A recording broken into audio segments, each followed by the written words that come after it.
I get so nervous every time and it never changes. I'm Daryl, My name is Magby. and this is A Little for the World. Magby, thank you so much for joining me. I'm flustered right now. Like, I can't stop smiling. Oh my goodness, my cheeks are Excited to hot. be here. I'm so excited to be here with you. It's been a while. I know, I've missed you a lot.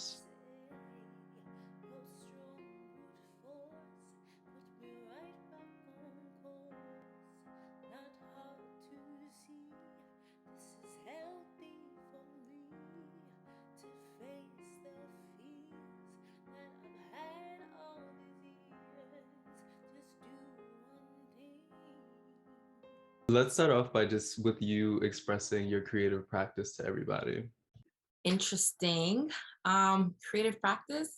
Am I creative? I mean, I model, I go to school, I danced. like I did, I feel like I can do anybody can do anything, and I just do that and have fun with it. So that's me.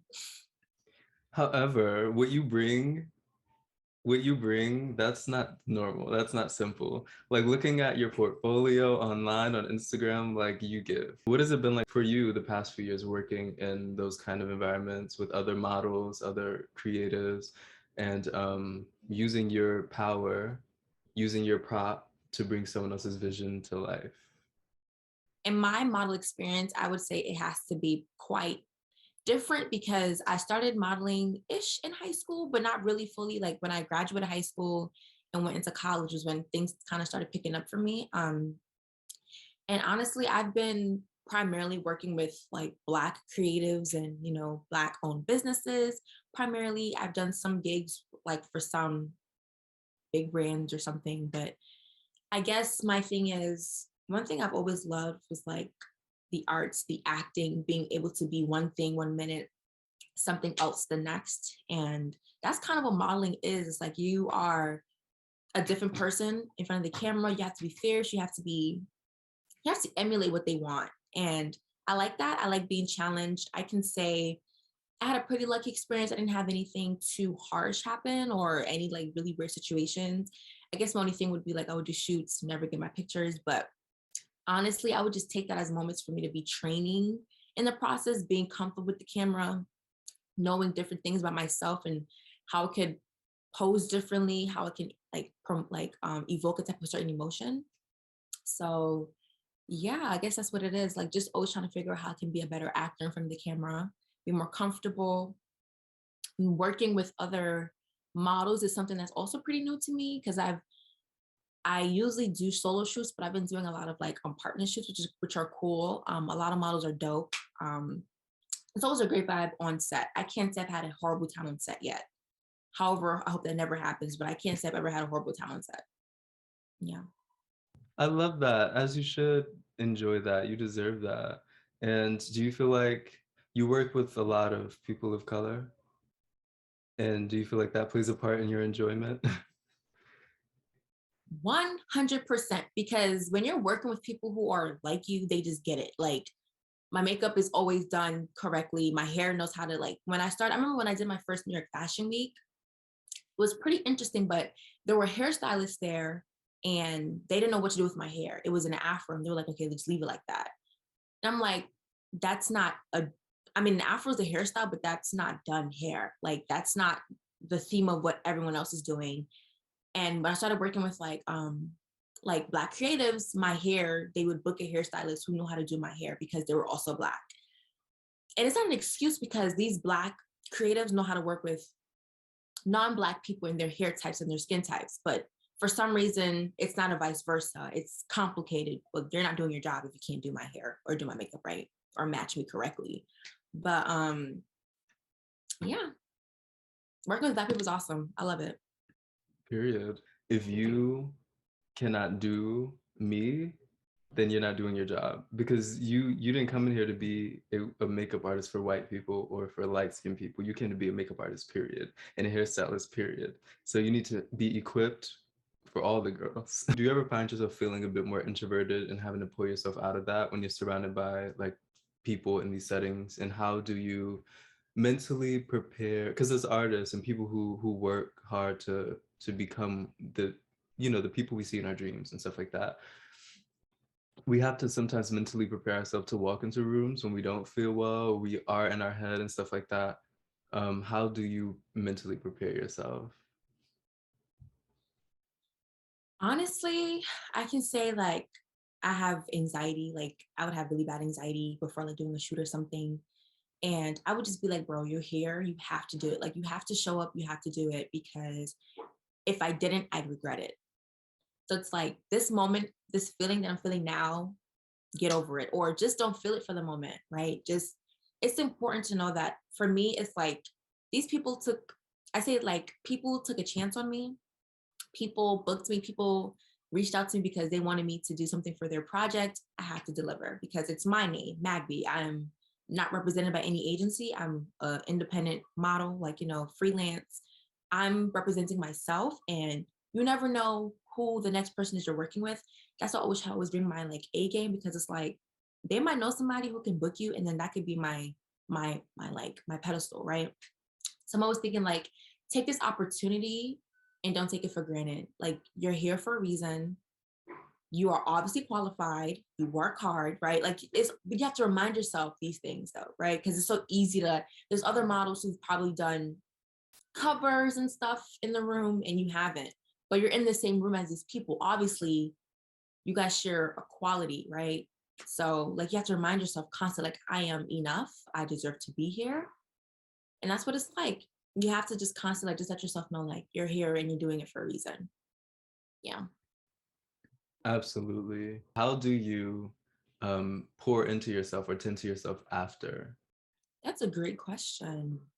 I applaud myself for doing it. If I didn't do it well, I still did it, right? There's because I didn't have to. I could have chickened out, but I did it and I pulled through. I can also say from a dancer standpoint, when I used to dance, like that moment of like when you're like not catching up on the choreo as fast enough, or you know, you're like making mistakes. It's just like, damn it, damn it, damn it. And it's like when you have to go and like perform with a group and you're messing up, when you don't walk off and you stay throughout the end, you have to applaud yourself because it's like you tried, you stayed, you fought, you conquered ish, right? But it's like just knowing that you stuck it through the end is just like you tried. That's the thing. It's like you can say you've tried and it didn't work out and there's next time, right? Rather than you quit and you don't know if you could have finished it or not. So I guess it's like for me after shoots, I'm just like, well, it's like I breathe. I'm like, okay, well, I got through it.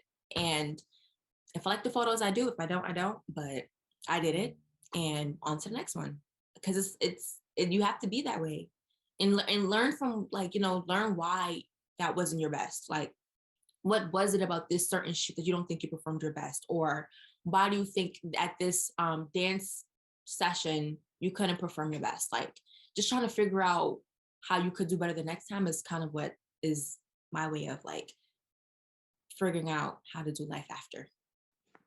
Yes, because she showed up regardless. I like to take walks, especially in the summertime. Like after rehearsals, I would take walks and just like watch the trees sway, just like really gentle, light things. So speaking of that, I want to talk about environment and how environment impacts us as artists and people, young Black people especially. You have spent some time in Washington, D.C. And what was that like for you? Did that give you a shift in your creative vision or like give you time away from home to like think about yourself and your life? Environment, Washington, D.C. So I would say being in Washington, D.C., that was my break from modeling, from New York, from fashion, from everything, right? I was just a student. I'm a double major political science and Black studies. That's who I was in DC.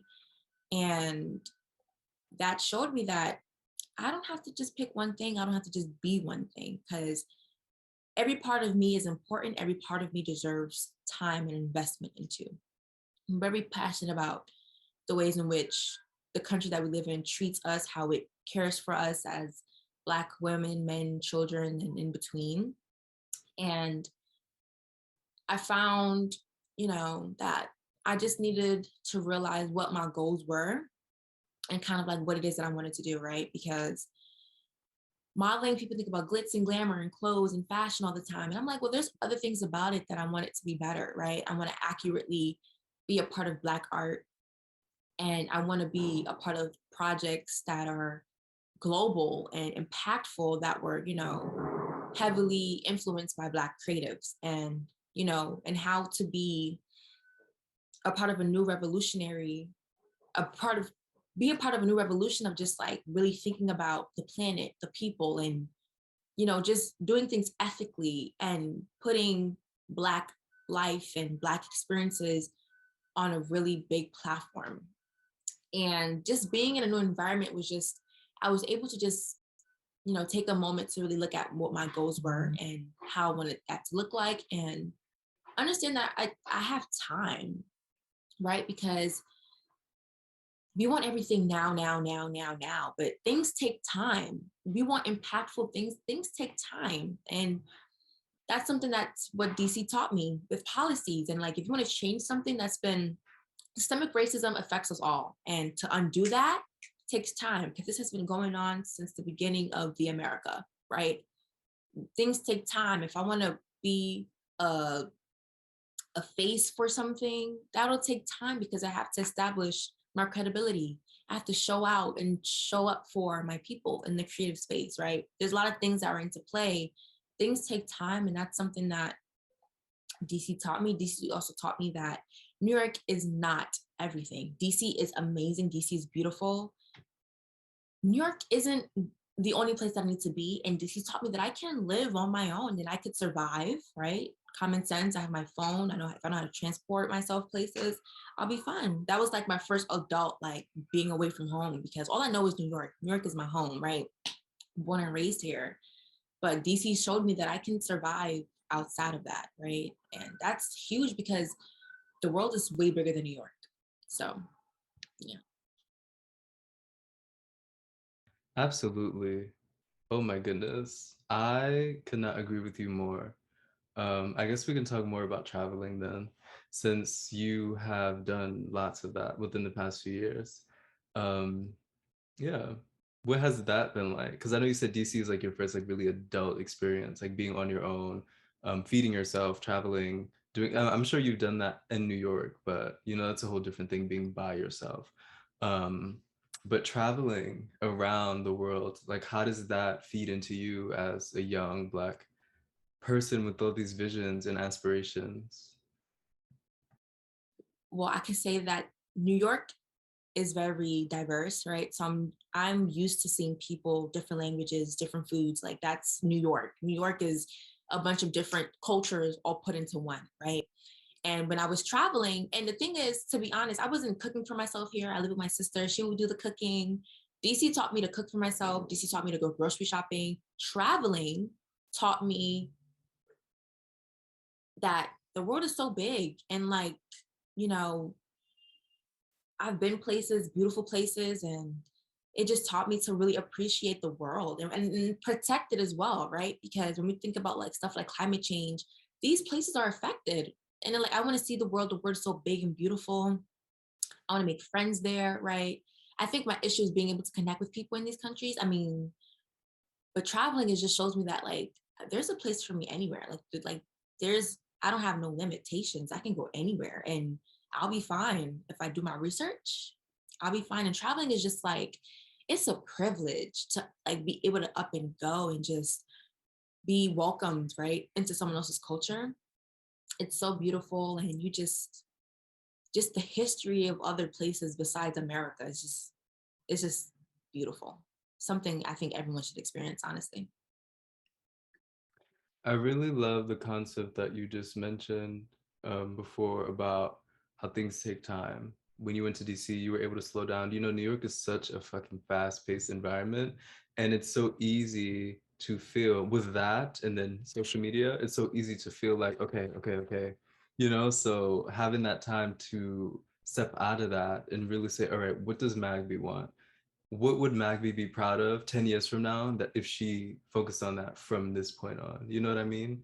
And I think that's so important to like be willing to delay gratification, because social media is so quick. Like that's all you see.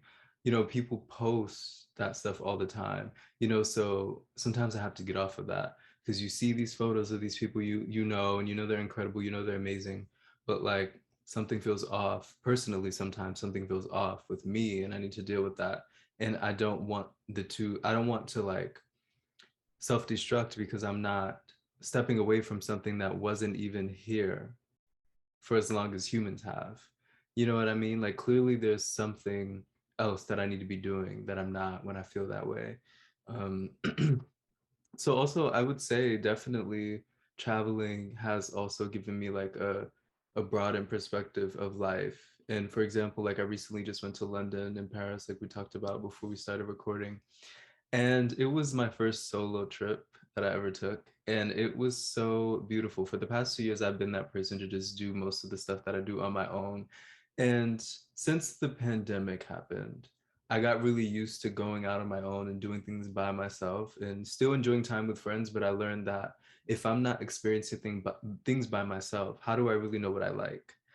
And then when I get into environments with people that I care about, how can I really like be present with them if I don't even know what makes up me, you know? So I wanted to take the solo trip for a while.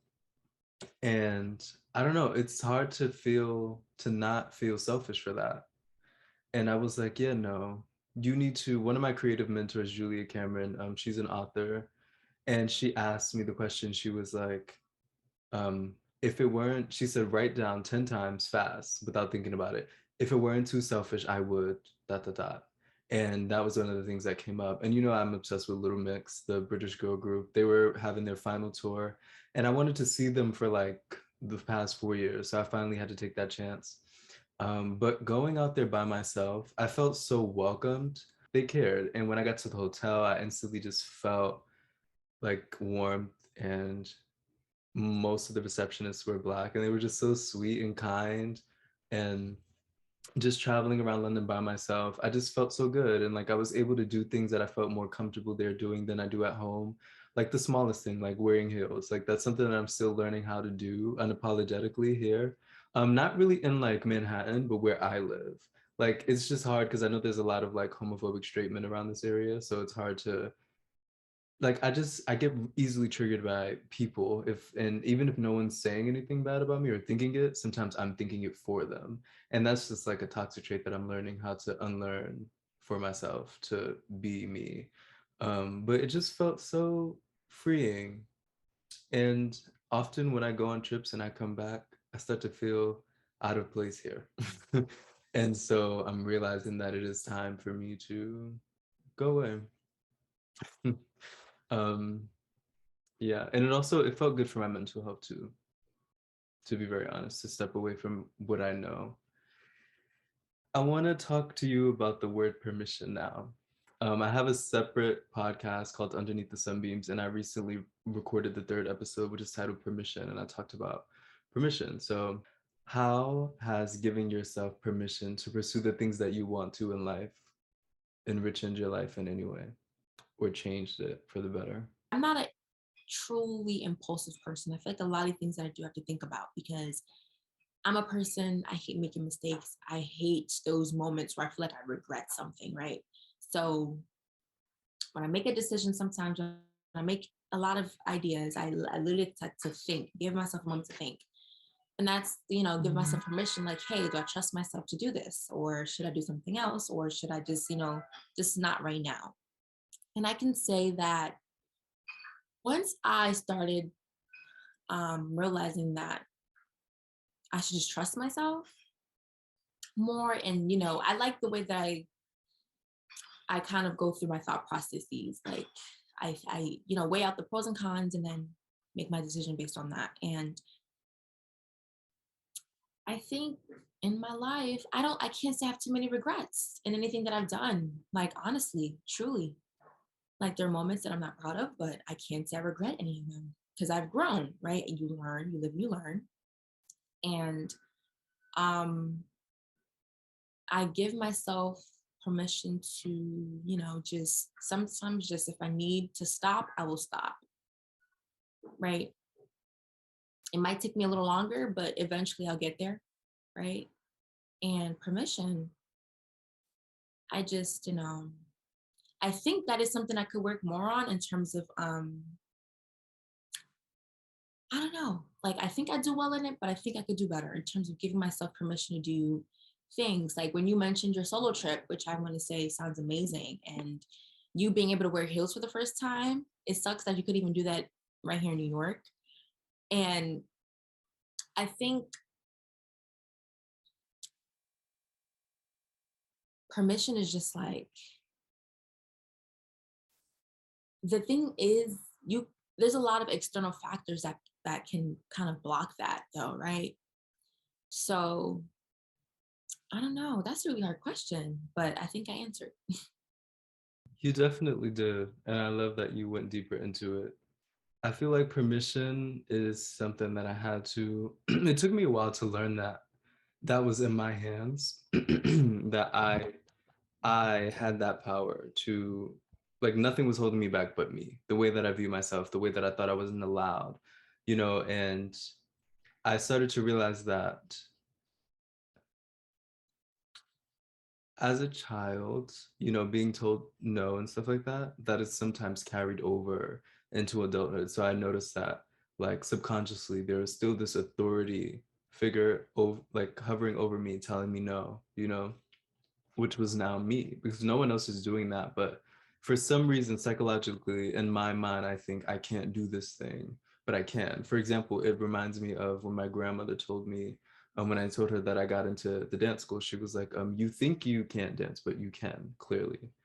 And it's still this thing that I'm working through mentally, of years of believing that I could not. And, it took permission to do this thing. A friend of mine told me that forgiveness is not a feeling often, it's a choice. So sometimes you still may have to work through feelings of resentment. I feel like it's kind of similar as permission. Like I have granted myself permission to pursue dance and other things that I love, but still subconsciously, I'm like, sometimes I feel like a fraud still, and sometimes I feel afraid that somebody's going to throw the word faggot at me. You know what I mean? Like if I'm being too flamboyant. So that's something that I'm working through. Like this like stepping out of the box for myself and realizing that there are echoes of things that I've heard when I was little that were used as insults. Even if it wasn't just against me, but other people that I latched onto, that I'm still holding on to, that I need to release. And that is where I feel like having people in my life who support me come in, because it's also like the people around me in my life, they also give me permission just by their energy and their welcoming energy and their support, the permission to be myself with them. And that has also changed my life in many ways. So the people in your life, do you feel like they give you permission to be yourself? Or like, how do they, or how does that feel? The people in my life. Uh yeah. I think, I mean, I'm very intentional with the people I keep around me.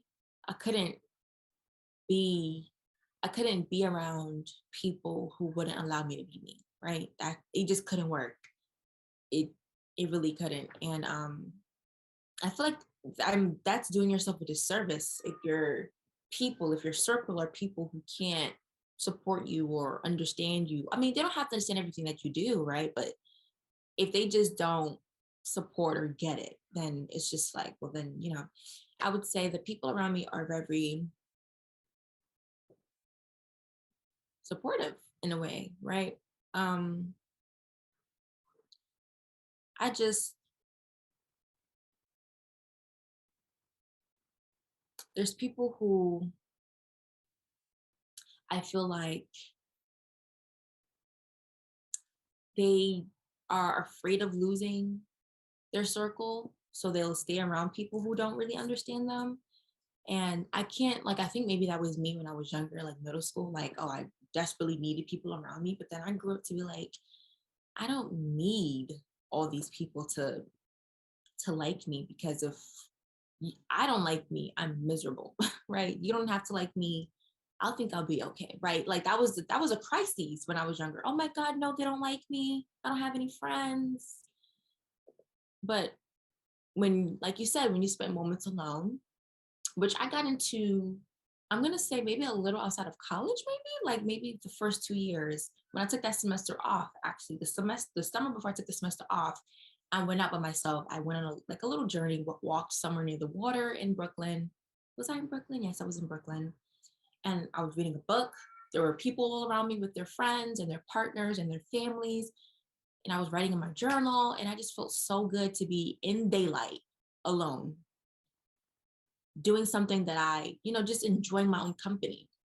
And that takes time for people to get there. It's not, we all want love and support, but once we empower ourselves, gives ourselves permission to enjoy our own company, it's a greater feeling. And then we attract those who kind of just feed off of that energy of just like, I'm this person, and you have to radiate off of that energy. And I think that's the people I'm around. People radiate off the energy. Like we all just support and love each other and give us that space that we need, like giving us that moment to just because I can say like a lot of me and my friends are different. Like I don't have friends that are like me at all. Like we're all into different things. So we support each other, we give ourselves the space that we need. We do what we like, we balance each other out 100%. Yeah. Definitely. And I can definitely say that, like, when I was a kid, when I was a child, it was the end of the world if somebody didn't like me. If people did not like me, there was something wrong with me, and I needed to change myself, And I feel like a lot of incredible Black creators were bullied when they were kids because we didn't fit in those environments, And so that's something that I didn't realize, that like I was out of place, and that it wasn't like there was something. It was like the ugly duckling situation. You know what I mean? Like you don't know you're a swan yet, but eventually you get that. And it took me so much time. Like seriously, I really wanted friends when I was a child, like desperate for that. And I would change myself for that. So then by the time that I got to high school, the school we went to, um, I couldn't make friends that would have, because there were so many people I know would have related to me. But because by the time I got there, I was so hell bent on blocking who I used to be that it was not going to work. Anyone like me would just swerve right around me because there was no way that could happen if you're hiding yourself. So I definitely say that, yeah, like now I feel like I'm more focused on the way that I pour into myself as well than, who's around me, because people come and go. I have a question for you. How do you think you've grown in love? This can be, it doesn't have to be about romantic, but how do you think you've grown in love from who you were, self-love, love for your family and friends, for a partner, for life, for the things that you do as a hobby? Like, have you grown from love from before it till now? For some reason, I'm gonna worry now, I might cry. Because this topic gets me so emotional. Oh my gosh. I feel, when I think of love, I think of love as an action word. So when I think of love, I think of many things. I think of, like how we talked earlier about dancing before we started filming, and how that feeling when when our muscles are like aching, like that feeling of that energy, like that feels like love to me when I'm on my yoga mat and I feel myself like wanting to stop because my muscles are aching so much, but it feels so good at the same time. Like to me, that feels like love. But I feel like I've changed a lot in love by, I feel like it definitely began like when we got into quarantine, because right before then, a little right before then, but before that, I was so lost and tired and bored in life. And I felt like everybody hated me in the world. Whenever I would go anywhere or go on the train and somebody looked at me, I thought like there was something wrong with me. Like it was just so bad. So I would just stay in and hide myself often.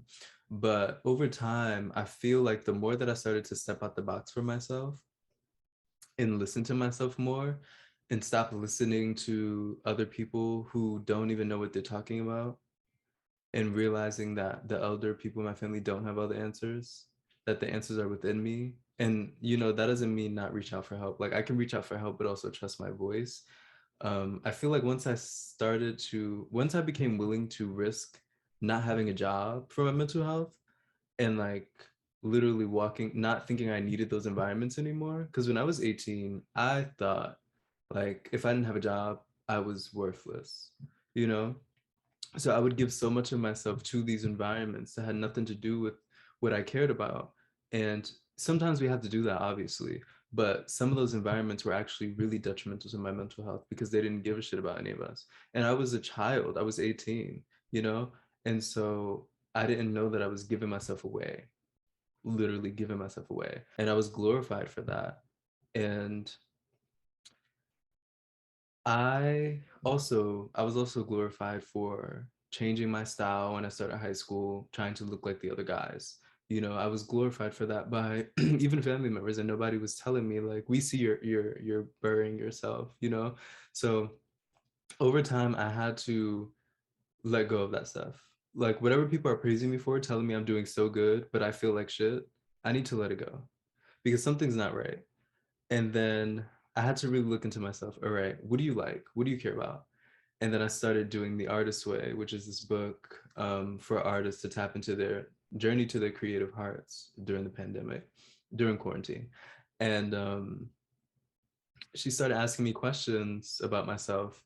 Like, you know, when you were a child, what did you like to do? Like, that wasn't a coincidence. That wasn't just like some little guilty pleasure. Like, you know, we're often sent into this world with information and we just are taught to dishonor that and not take it serious a lot of the time, you know? And so it wasn't until then that I kind of rekindled my relationship with the person that I have always been and realizing like little things like my excitement about the Cheetah Girls when I was a kid and just like things like that that made me feel like I would always dance and perform and force my cousins to learn choreo, like just things like that that I didn't take serious, I didn't notice were real. And then I put two and two together and I realized that when I was going through depression after high school and I would spend so much time indoors, I would dance or perform at like 2 a.m. and that was the only thing I wanted to do, even when I was like really losing myself.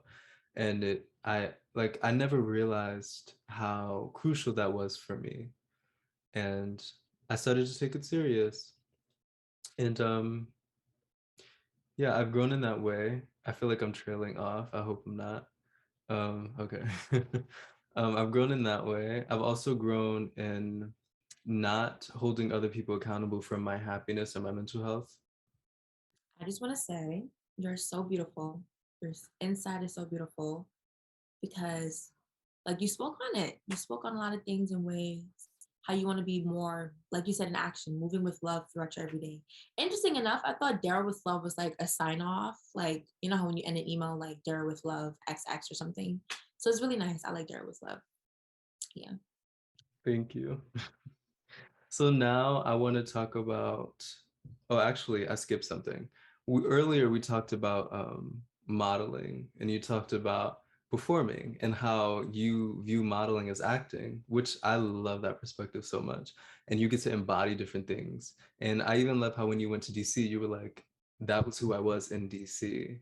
And now that you're telling me that, I can notice how you operate a little bit more. I want to talk to you about our relationships with dance. And I will lead us into it by saying that my relationship with dance, I'm in the process of proving to her that she can trust me, that I won't abandon her again like I did before. So there are times where she is hesitant with me. That's how I like to look at it. Like, for example, if I take a dance class and I feel like I did so well and I'm so proud of my breakthrough, and I come back, I freeze in the middle of it because I don't know what to do. Then I turn inward again. Like, it's like you can't, like I'm running, I'm walking this very thin line with her. She's testing me because I did treat dance like a dirty secret for years, you know? And so I feel like I am not on trial, but like kind of, but in a good way, like working to prove myself to this relationship, basically, like a partner who wants to trust me again desperately, but needs to see that I'm really here with her or him. So yeah, I want to ask you like what your relationship with dance is like. I want to say, oh my God, I keep saying that. It's so annoying. She misses me and I miss her. I definitely miss moving. I remember I took a class last it was August. I took like a heels class. Mind you, I've never taken a heels class before. It was to Normani. What's that song? Ooh, that's not a dance song. Wild Side. Yes. Oh my God. It was so wild side. And it was so fun. Mind you, I came to the class like maybe 30, 45 minutes late. And I just went in. I was excited. I was like, okay, I'm ready to go back into moving. Literally, my TikToks, if my TikTok drafts are me of just doing TikTok dances because I just miss dance so much. And like, it's because like you were mentioning about love and how you were asked by your mentor about who you were as a child. I danced. I was a performing arts girl all my life. I was always on a dance team from elementary school, middle school, high school. I didn't dance in college, but I kind of wish I did. I kind of wish I like took a class a couple times, but I definitely miss her. And she misses me. Like I'm always like I'm a person who cannot sit still. I'm looking at myself on camera. I'm just like moving around so much. Like I'm a person who cannot sit still. Moving my body is in my DNA. Okay, I'm Ivorian American. My parents from the Ivory Coast. We dance. Okay, we dance as a celebration. Like dancing is just like if I'm in a good mood, I dance. It's just I express myself through my body, and you know I'm definitely happier when I'm like moving. And that's like therapy for me. Have the music blasting, cleaning the house, dancing. I just feel so good, right? And dance is like a way for me to just another way to express myself because with dance is silent, you're not speaking, but you're showing through your face, through your body, through like your energy. Just it's the little nuances with like dancing that's just so I definitely miss it.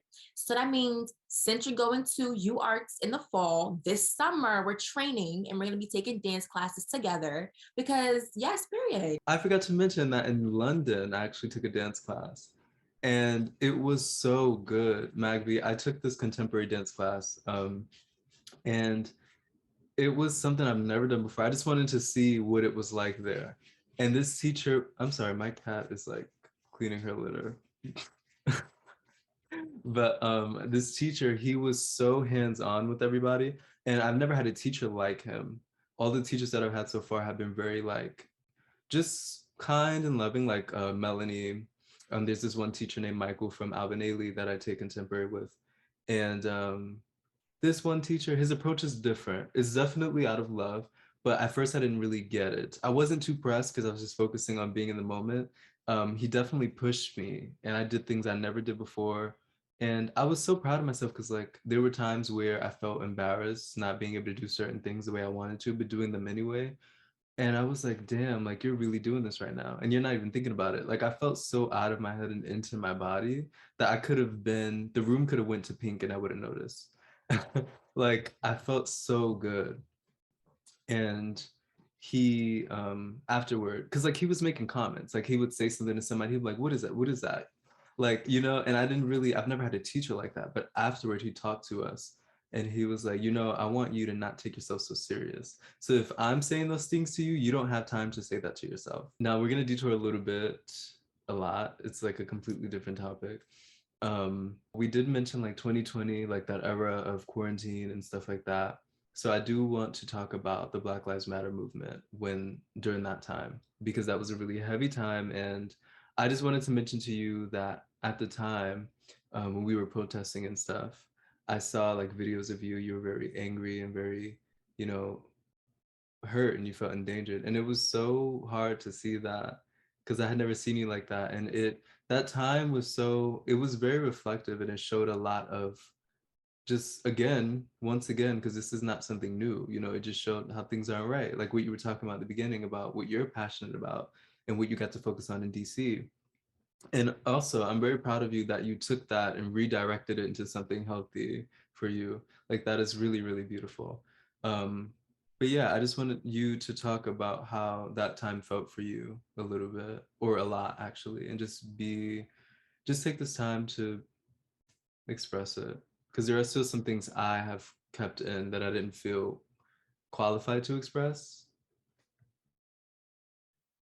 So this might be a little emotional for me because uh so 2020 was, the year of the protesting, right? We saw a lot of people going out protesting and stuff.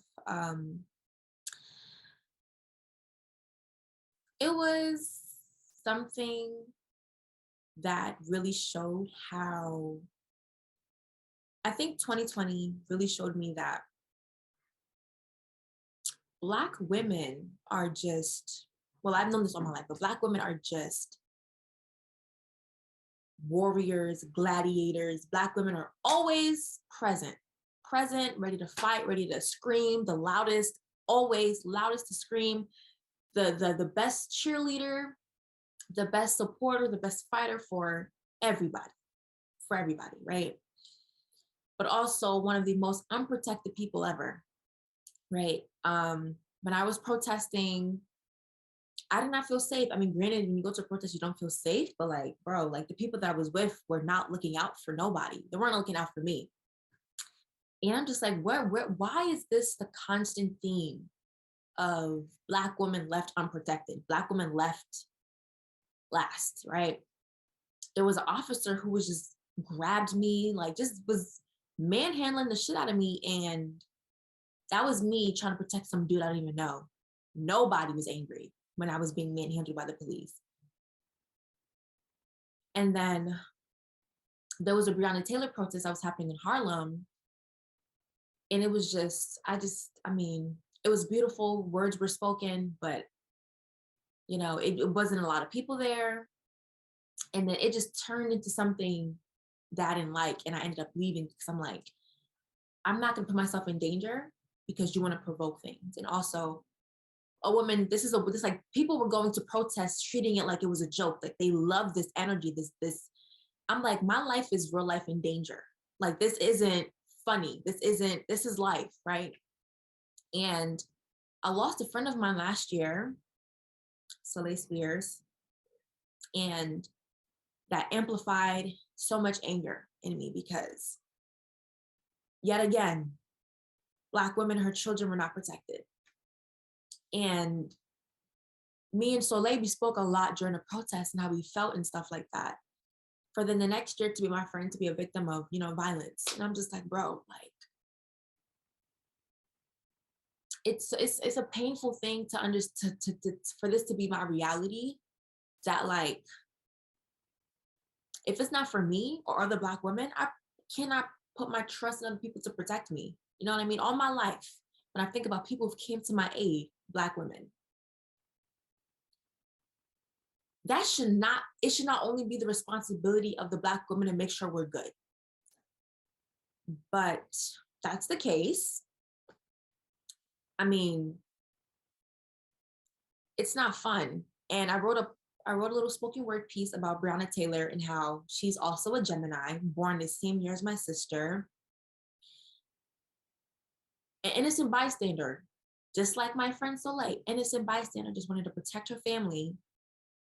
Just, again, it's this theme of just Black women just being in places and, just and being hurt at the end of the day. It's not a fun feeling. It's just, and I'm always asked this question, like, what do I want to be my life work? Like, I'm all about Black women all the time, but I'm just ready for the world to actually be there for Black women. Not only other Black women, but I'm really ready for the world to be ready there for Black women. And DC just is another way in which that showed me that, oh, it's gonna have to be Black women to basically turn this world around, because everyone has their own agenda, but as a Black woman, we just have this certain type of this energy and outlook on life that, just includes everyone. And that's not in 2020 was just, I don't think 2020 was any different than any other year. I just feel like a lot more people were angry because of, the media, right? But I think 2020 just amplified and showcased on a global scale how Black lives, Black women lives is just, it's for toy. And wasn't it like just yesterday, a pregnant Black woman was shot and killed by police and she was unarmed? Like, it's just that, just the news cycle. It's traumatic as fuck. Like, I don't know, man. It's just, there's not an answer to how to end this very interesting country, but yeah, I feel like I said a whole lot of nothing. No, everything made sense, and you were speaking from your heart, from being here for, you're 21 or 22? 21? For 21 years, you know, a young Black woman who has experienced so much already, you know, and when you speak about Black women, you know, I've only ever really felt safe in, like, from childhood to now around Black women. You know, those are the people who have poured into me the most all my life. You know, so it would be so nasty to not be there. But even so, you know, it is disgusting that this is something that we have to fight. You know what I mean? And I appreciate you for sharing all of that, because I know that wasn't easy to return to, but you know, it never leaves. And so I feel like we should always, you know, revisit that place and express those feelings. I want to talk about the protest and what that felt like. For me, that was the first time I had ever done something like that. And I don't know, as a young Black person, I felt this responsibility. And I remember you like posted, I remember so many things so vividly. I remember you posted, you and your stories were one of the things I remember the most, because at that time I was like trying to, you know, make sure I knew what was going on and be up to date. And I watched one of your stories and you were like sitting on like some stairs or something. And you were like, you were like, I'm about to go out and protest because I can't just sit here. I felt connected to you, even though we weren't fully communicating at the time. But like through that, I felt like, you know, we both felt this responsibility to get up and go out there. And that's something that a lot of people don't understand. For example, I can finally talk about this now, thank God. This took time because I felt unsure of my message in this world. I know you remember this, but when we first met, I was a part of a business mentorship. And it wasn't up until everything blew up in everybody's faces, like with the Black Lives Matter movement during that time, that I started to realize that these people did not care. And I had to schedule a Zoom meeting with one of my mentors at the time. And I asked him, I said, and I was sitting right here, I said, do you support Black Lives Matter? And he was like, no. And eventually I had to make the decision that we just weren't meant for each other. And that my mom said something. She said, some experiences are just for some people to grow and then move on and get, just to help them get a little bit closer to who they want to be and where they want to be. And I think that that's what that was for me. But I felt this dilemma, like it sucked. Like, damn, why do you not care? And why do I feel guilty for asking you if you care or not, as if I'm doing something wrong by asking you, but you're posting Black squares.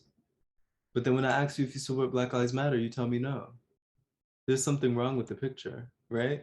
It's so hard to trust your voice over these older people who seem so well established, like they know things and they're on the right path for themselves. You know, but this came back into, what's the right path for me then, if this doesn't feel right? And my thing is that, God forbid, if you were one of the Black boys who were murdered by police, right? They'd care because they knew you, but that's not the point.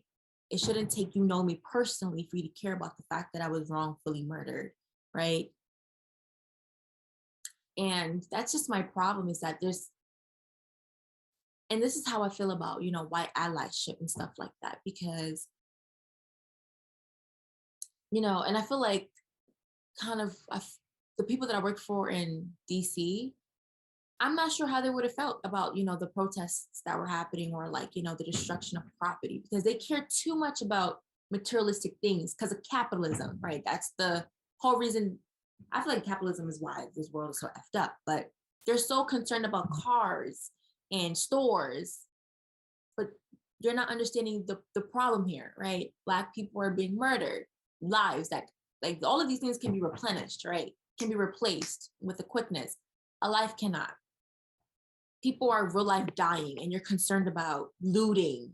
Do you not understand the anger that's coming from this, and the fact that people are not being held responsible, the same justice system that y'all used to criminalize us is not criminalizing the people that's killing us. And we're supposed to sit back and what, not be angry, right? And it's just, what do you, and it's criminal that they'd ask you to not be angry.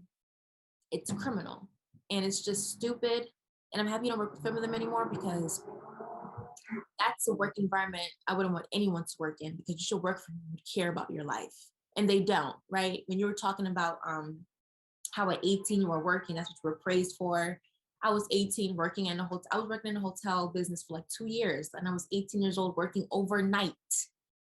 Overnight, a Black woman, a woman working overnight.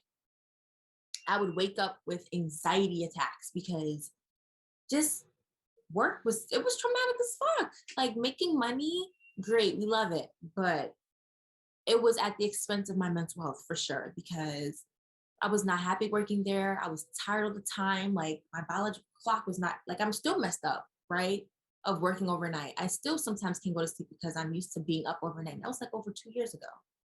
But there is just, it's just the cycle of just like, like the workforce in a lot of places are not humanizing as hell. Like, they want us to be machines. We're supposed to block out everything else in our lives and come to work and work. That's not how it works in this life, right? You are a person, you feel things, outside factors affect you. Like, it affects people, right? And they think that we're supposed to be, they that's just the problem with education. A lot, okay, this is going on forever, but I just feel like, boom, I'm making a simple statement. The issue with the workforce, academia, and everything, they want us to be robots. They want us to be objective thinkers. That's not life. There's no way you can live this life objectively. That's, you're taking away the human in a human. You're supposed to care. You're supposed to do all of these things as a human, but they don't want you to be that way. They want you to be dotting your I's and crossing your T's like a robot, because they want you to be effective in being able to produce for them, which is a problem. Did you feel comfortable sharing that piece about Breonna Taylor? Let me see if I can find it. Okay, I have it pulled up though. Okay. Okay, the title is Breonna Taylor, a Gemini Just Like Me. Written by Mangbe, and editor was Leah James. Say her name, Breonna Taylor. Her life mattered, mine does too. I want to scream out loud, because as a Black woman, I feel perpetually unheard. And that makes me want to scream even louder. On May 30th, at the NYC protest downtown, an officer elbowed me on my side and another dragged me by my book bag. I had been standing in front of a Black man, a stranger, who was about to get into an altercation with a police officer. Instinctively, I wanted to protect him.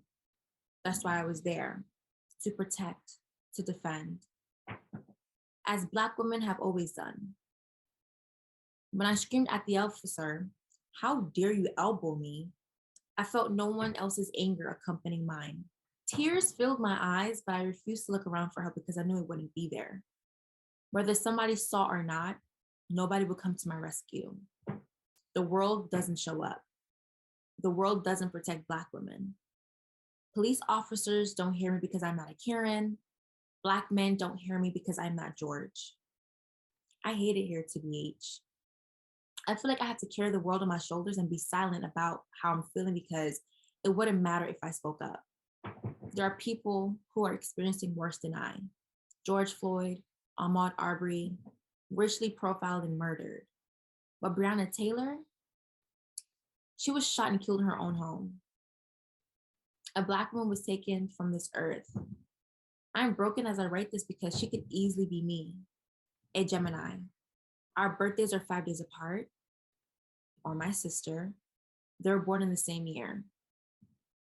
I can do everything right, but who says it won't be me next? Inspiring model activist, a young Black woman from Harlem, the daughter of Ivorian immigrants. Breonna was an essential worker. Am I next?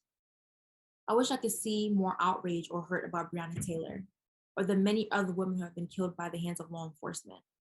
Just like that moment on May 30th, I feel no one's anger accompanying mine. Black women are the backbone, the driving force, and influencer of everything created in this world. but we are not heard. I don't feel protected. I don't feel seen. I don't feel heard, but I have to be present. I have to be strong. The least you can do is be angry with me. Say her name, Breonna Taylor. I'm sorry that you feel like that, but I'm really grateful that you shared that. And I know there's so many Black women who are going to watch this and feel seen and heard and and just they can identify with that. I want to thank you for having me and giving me the platform to even just like share because, that's amazing. So I want to thank you for bringing me on here for sure. Thank you so much. We can't wrap up without talking about Soleil a little bit. So Soleil actually was one of the first people who supported A Little for the World, and that's how she and I met through social media. And I felt connected to her, and I really wish that we got to at least like spend time with each other or meet because I feel like we really would have enjoyed each other. And she was just so genuine, and I just felt so like I could just sense that she cared about things that were actually important. And I was shocked. I was very surprised, and I went to go to her the butterfly release that her loved ones did for her, and it was really beautiful. And I feel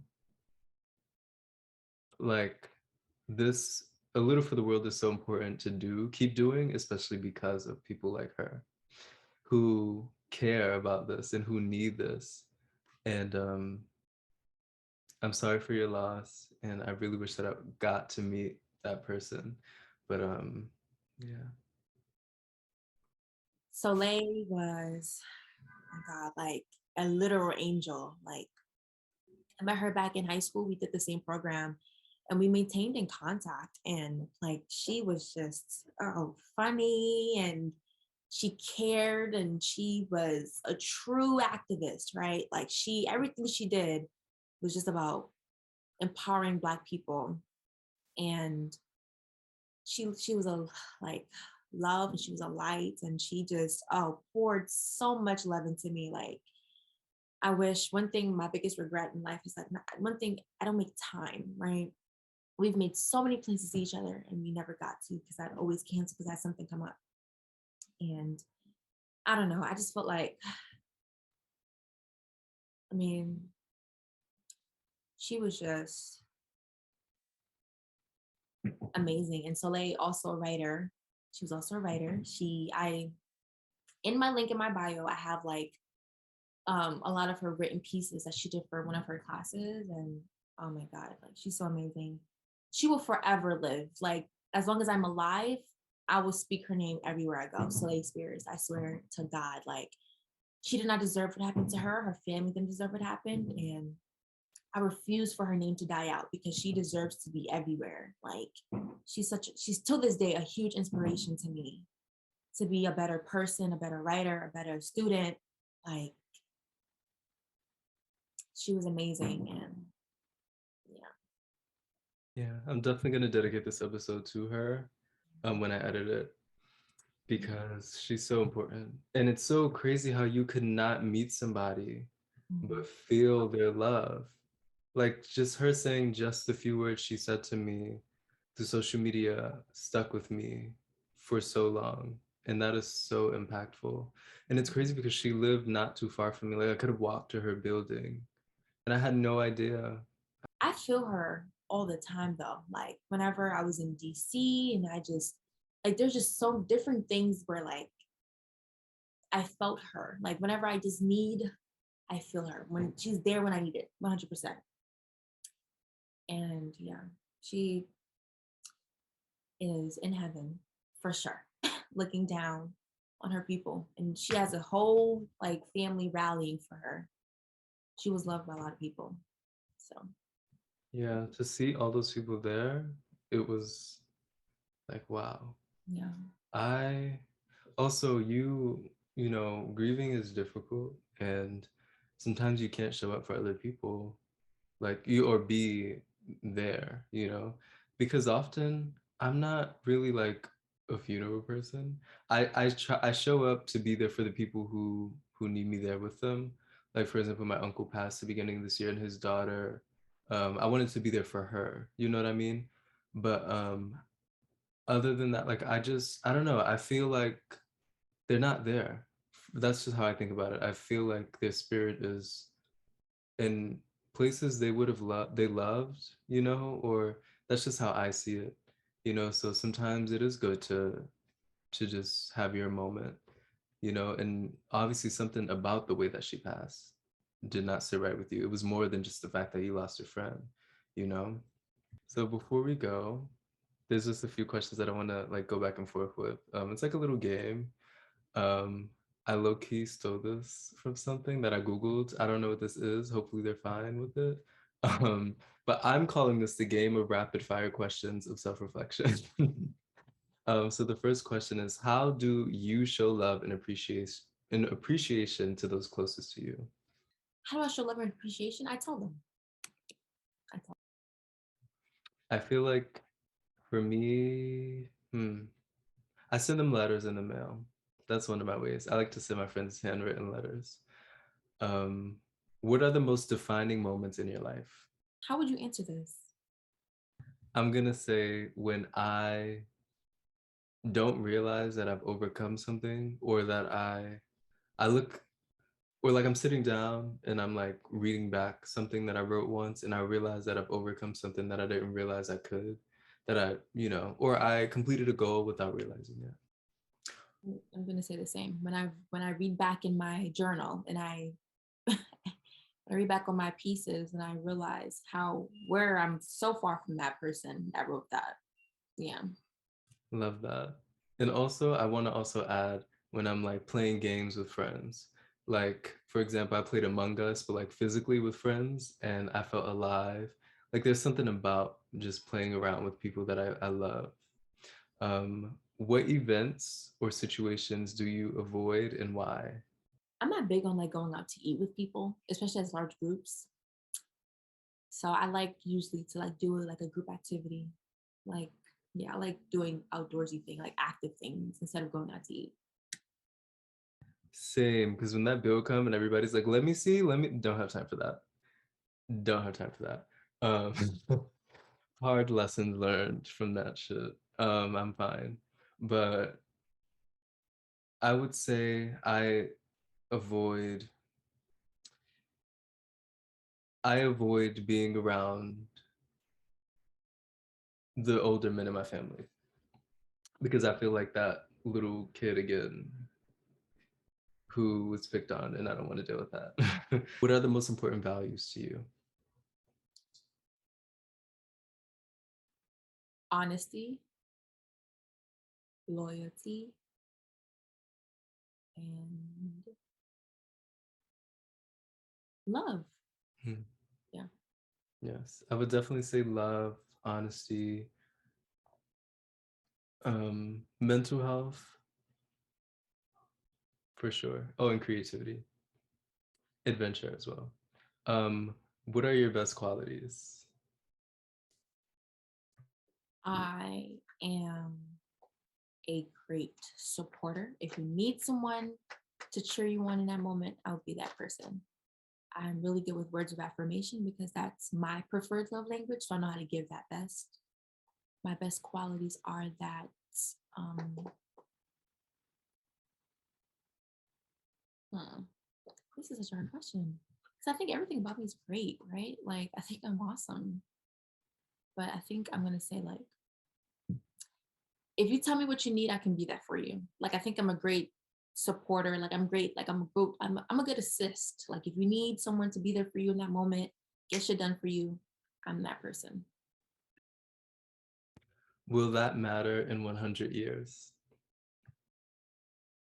Yes, it will matter because if you have someone you can count on, right, your life is much more easier. So I think I'm dependable. There we go. That's what I'm looking for. I'm dependable. Also, I really love that you say that, because you're someone who is very focused on pouring into yourself and getting your life together, and like figuring out what you want.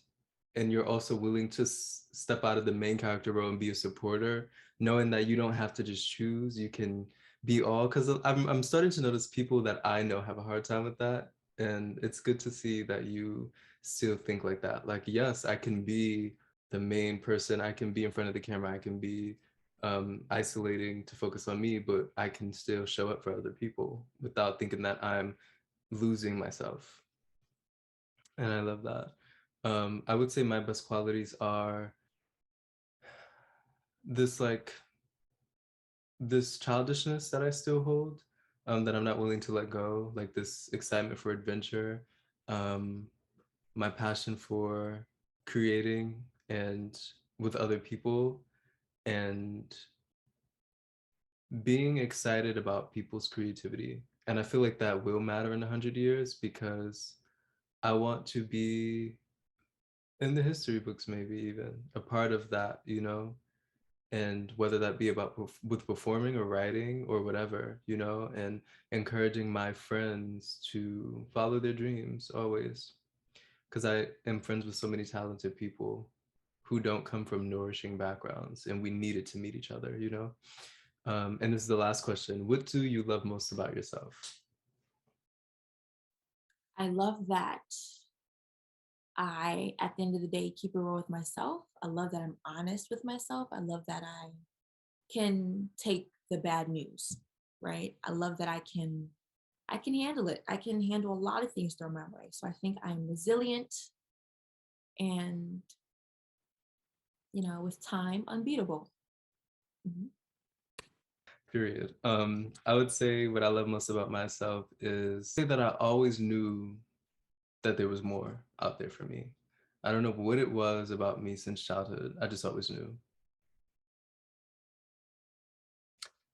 Oh, this is it.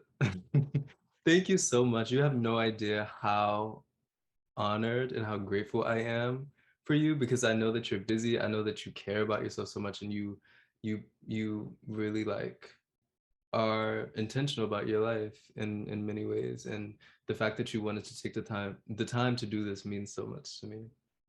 I have to thank you for inviting me here in this space. I want to thank you for your amazing self. I love that you constantly keep creating. I love that you keep writing. I love that you're inspiring as hell. You said I like to dance. I love dancing, and I'm gonna go and audition for you arts. You got in, and you're about to be a trained dancer in like less than 4 years. So I'm just so excited for you, and keep me posted on your journey. I'm excited to see what this will look like. I'm just thank you for again bringing me to this space and giving me this platform to chat. And I love to talk, so being able to chat with you and just speak on things that are important and like stuff like that's like really fun on my heart. Thank you so much. Same. You've touched me. This has been so good. Have a good night. As well, enjoy your day.